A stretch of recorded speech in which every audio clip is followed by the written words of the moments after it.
Okay, so you want to create a lead magnet or a freebie to give to your audience in exchange for their email address, because that is what we want, right? We want our audience to end up on our email list. But how do you get them there? I mean, the idea sounds really simple, right? You just create a freebie, like a template or a checklist on Canva, and suddenly the leads just come in and your email list explodes. Well, no, sadly, that is not how it works. A lead magnet can make or break the quality of your list. So instead of just duplicating a random template that you found on Canva, and I mean, there is no shame in the game here, really, because I have done that too. Let's dive into how you can create the best possible lead magnet for your audience. So there is a couple of things that we're going to be discussing today. The first being why a lead magnet is so important for attracting the right clients. Then we're going to be diving into who your lead magnet is for. We're going to discuss how your lead magnet is going to do its job and attract clients. And of course, what your lead magnet should contain. First things first, why is having a lead magnet so important? Well, there are two different functions that a lead magnet has. And the first one is for you, of course. It is to help you collect the email address from your viewers, which means that instead of after watching your video or being on your website, you don't lose them when they leave you. You have their contact information. So you get to email them whenever you want. You don't have to worry about any algorithm pushing your content or suggesting it to them. You are in total control here. You can send them emails whenever you want with even more value so that they are convinced that you are someone they want to work with. And the second function is for your lead. So this is not for you, but your lead magnet functions as a sample for them, a sample into working with you. They will get to see what you offer, so what kind of value you can bring them without having to pay for it. And if you do that right, it will give you a lot of trust. It will build a relationship with them so they feel connected to you, and you will be able to establish authority here, meaning they will be so much more likely to work with you. The whole purpose of the lead magnet is for them to think like, wow, if this is what I get for free, then imagine what working with them will look like. So then if you pitch your offer to them, it will feel so much more organic and natural and not so salesy compared to when you do cold outreach or you run some ads, for instance. Because then if you do that, people have no idea who you are. So they probably still have trust issues. They don't know you, and they are not convinced to buy from you. So you will have to prove yourself. Whereas with a lead magnet, the lead magnet does that for you. So why is having a lead magnet important? One, it will help you collect the email address from your leads so that you can contact them whenever you want. And two, it will help your leads to start trusting you. Now, let's talk about who your lead magnet is for. And this is really important, guys. Your lead magnet is for the same people that your offer is for. So, in other words, for your niche. Now, I know that sounds pretty straightforward when I say it like that, but hear me out here. The goal of a lead magnet is not to get as many people as possible on your list. It is to get as many qualified leads as possible. Any other person that does not meet the criteria of your niche should not be on your list because they are never going to buy what you have to sell. Think about it this way. If I were a fitness coach and my lead magnet would contain delicious and easy recipes, how many people who opt in for my lead magnets will also qualify for my offer of fitness coaching, do you think? I don't think there's going to be many people interested in that because pretty much everyone loves a good recipe. It's not just people interested in fitness, which is the offer here. It's everyone. So you might think, well, that's pretty good, right? I mean, I can still use those leads maybe for later when I have a different offer, but hear me out here. If you have a lot of unqualified leads on your email list, it will not help your email deliverability. Instead, people are going to opt in for your recipe guide because they saw you on, I don't know, YouTube or something. They want your recipe guide and that is it. They will forget all about you. And then a few days later, when you email them about your offer, about your fitness program, they will be like, who are you? And why would I want that? And then they will report you as spam and they will unsubscribe from your list. And email providers like Gmail or Outlook do not like a high spam or unsubscribe rate. They think it's a sign that you're a spammer. So what they will do is every single email that you send to all of your leads, including the good ones, the qualified ones, they will end up in their spam folder. So they will never receive your emails, meaning all of your hard work will be for nothing. So what I'm trying to say here is your lead magnet is also a lead qualifier. You have got to make something. You have got to create a lead magnet that is super interesting for your niche and for your niche only. everyone else, everyone outside your niche should not be interested in opting in for your lead magnet. So grab a pen and a piece of paper or anything else that you like to write down on and figure out who your niche is. Who do you want to target? And like I said, this should be the same people, the same group as your offer is. And by the way, if you have no idea who your niche is, I did make a video on this. I made a video on how to figure out what your niche is. I will link it down below. So do check that out if you have no idea who to target yet, because it is really going to help you qualify your leads. Once you've got clarity on who your lead magnet is for, it is time to dive into how your lead magnet can actually attract this group of people. And the way to do that is by solving a problem they have. That's right, your lead magnet is nothing more than the solution to a problem. Because people care about themselves. And if you have something that will make their life even a teeny little bit better, then they will go for it. So all you need to do when figuring out what exactly to put into your lead magnet is finding out a problem that your niche has and then solve it. But of course, not just any problem. I mean, everyone has problems, and I'm not asking you to help them with their taxes or anything like that, unless, of course, that is your offer. I am asking you to come up with a problem that they have, that your niche has, that is directly linked to your offer. Whenever someone opts in for your lead magnet and then afterwards you start sending them emails, pitching your services, it should not come as a surprise to them what you do. Your lead magnet should be a sample of what they can expect when they start working with you. It's not two random bits and pieces here. They are linked together. Let's go back to the example of the recipe guide here. If your offer is a 90-day fitness program, so you are a fitness coach, then offering a recipe guide might be a little random. Obviously, nutrition is a really big part of the whole fitness journey, but I don't think this is like the best lead magnet that you can think of when thinking of your offer of fitness coaching. I'd say a free workout program, for instance, would be a much better suited lead magnet in this case. Now, when I say free workout program, I obviously don't mean like a 90-day workout program, because you're obviously not going to give away your entire offer for free. For the lead magnet, you're going to focus on solving one problem. Just one problem, not two, not three, not 30, just one problem, because otherwise it is just going to confuse your leads. You kind of have to think about your lead magnet as if it is a product on its own, because the fact is it's not actually free. There is a value exchange going on here.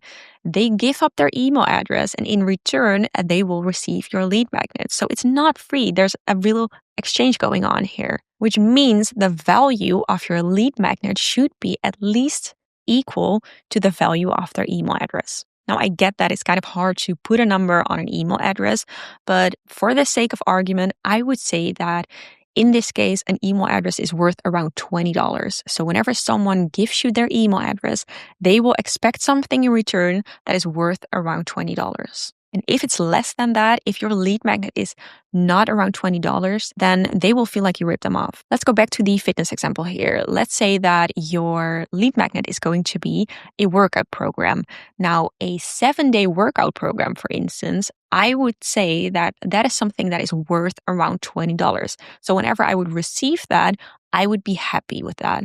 But if instead you would give them a 1-day workout of 20 minutes, then I would feel ripped off if I would get that. I would think like, is this really what I just gave up my email address for? So try and go for something that is around $20 worth of value. And if you're in doubt, just over deliver. It's better than to under deliver. And another thing that I want to mention here is that even though your lead magnet is kind of like a sample of your offer, that should not mean that you give away only part of the solution here. Let's say that you are the fitness coach in this case and you made a lead magnet, but it's not worth $20, but you think that it's worth $100. So what do? You give them the first 3 days, and then if they want to continue with the workouts, they will have to pay you to receive day 4 until 7. That sucks. Do not do that. You should never put part of your solution behind a paywall, because I can guarantee you people hate that. And once they feel ripped off, once they're angry at you, then you will lose them. You will not be able to convince them with all the emails in the world that they still want to work with you. Remember, the whole purpose of this lead magnet is to build trust. You want people to trust you so that eventually they hopefully pay for your offer. But in doing this, in giving away just part of a solution, you are not building trust here. You are doing the opposite. So always give away the full solution. And what really helps here is to think of it this way. You give them the what. So in the lead magnet, you give them the what, and then you sell the how. So your offer is the how. This way, you will hopefully leave them wanting more without them feeling ripped off. For instance, with the fitness program here, if your lead magnet is a 7-day workout program, that is a full solution on its own. Because let's say the problem that your niche has is that they've never gone to the gym and they want to start building muscle. So giving them a 7-day workout program will help solve that problem because now they know what to do in the gym. You have given them the what. However, if they want to learn how to do each of these exercises that you listed in your freebie, then they would have to hire you. Of course, they don't need to hire you because you have given them the full solution. They can continue on their own. They can look up the exercises online. They don't need to work with you in order to solve their problems. But hopefully your lead magnets, so the workouts that you gave them, are so valuable to them. They are so good that they want your help. They want to work with you.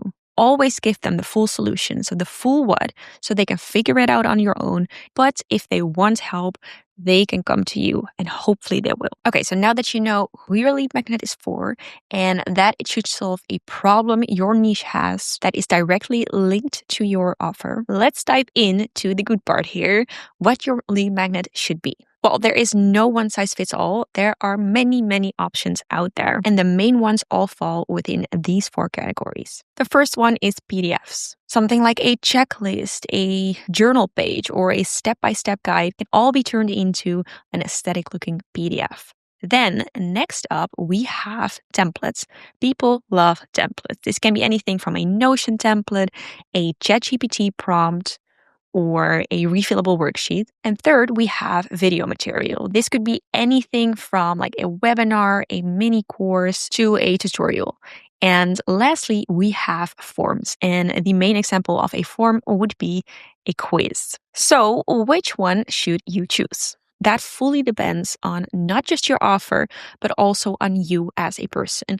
What are your strengths? Are you really great with Canva? Then perhaps you go for a checklist or any other type of PDF. But even if you're not good at Canva, they have really great templates that you can choose from. So don't let that scare you off. But if part of your offer includes a template, for instance, then maybe you can create like a sample template from that and offer that as a lead magnet. Or if you offer a course, maybe you can create a webinar if you have like really great editing skills and you know how to make videos in general. That could also be a great option. And if you have none of these skills, you can always go for a quiz. People love quizzes. Doesn't matter whether it's about something business related or what kind of dragon you are based on your date of birth, for instance.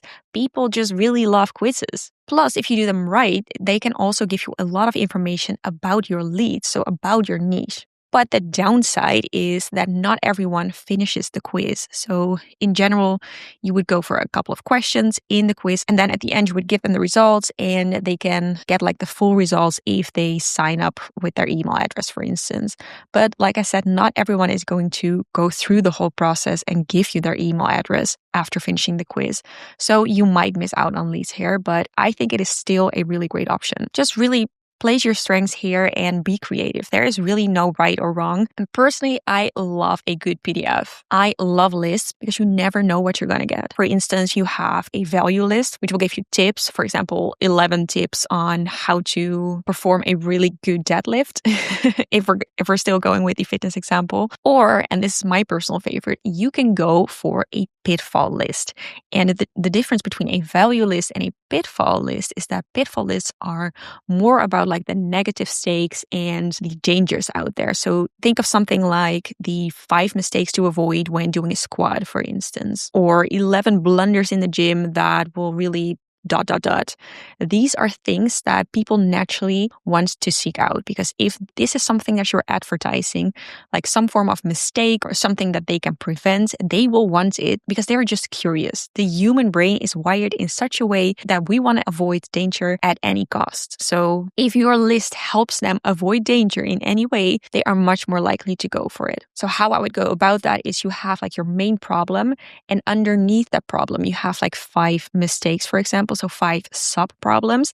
And each of these mistakes you try to solve with like a sub solution. So it's not going to be 5 entirely different problems and solutions. It is still only going to be one problem. Remember, that is super important. And then something else that you might consider adding into your lead magnet is your offer, or at least like a little teaser about your offer. Is this something that you should put inside your lead magnet? Well, I don't really have like a yes or no answer. I think it really depends on what kind of lead magnet you have. For instance, one of my lead magnets is a Notion template. So it is a business hub in Notion for entrepreneurs where they can like sort out their business. But I think it would be really weird if I would add my offer of business coaching somewhere in the template. I think that would be like a little bit cringy and maybe even too salesy or too pushy. So I didn't add my offer into that specific lead magnet. But I do also have another lead magnet, which is a PDF. It is one of the pitfall lists that I mentioned. It's about the reasons you are not attracting clients. So again, it is something negative that you want to avoid.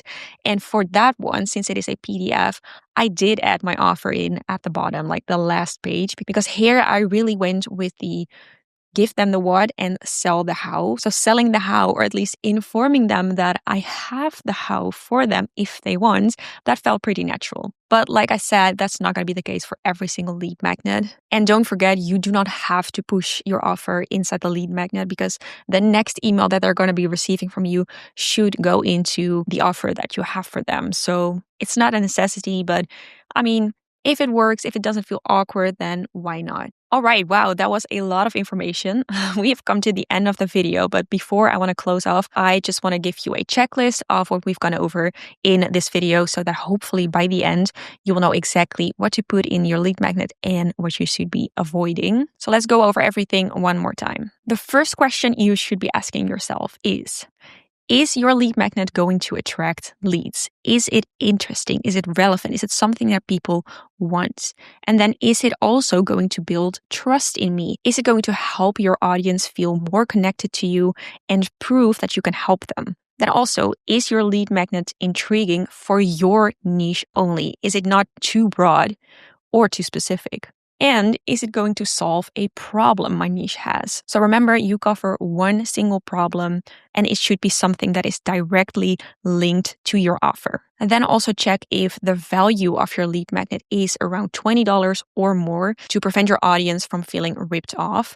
And also, is it giving away the full solution that you promise? Is it not just a percentage or a partial solution?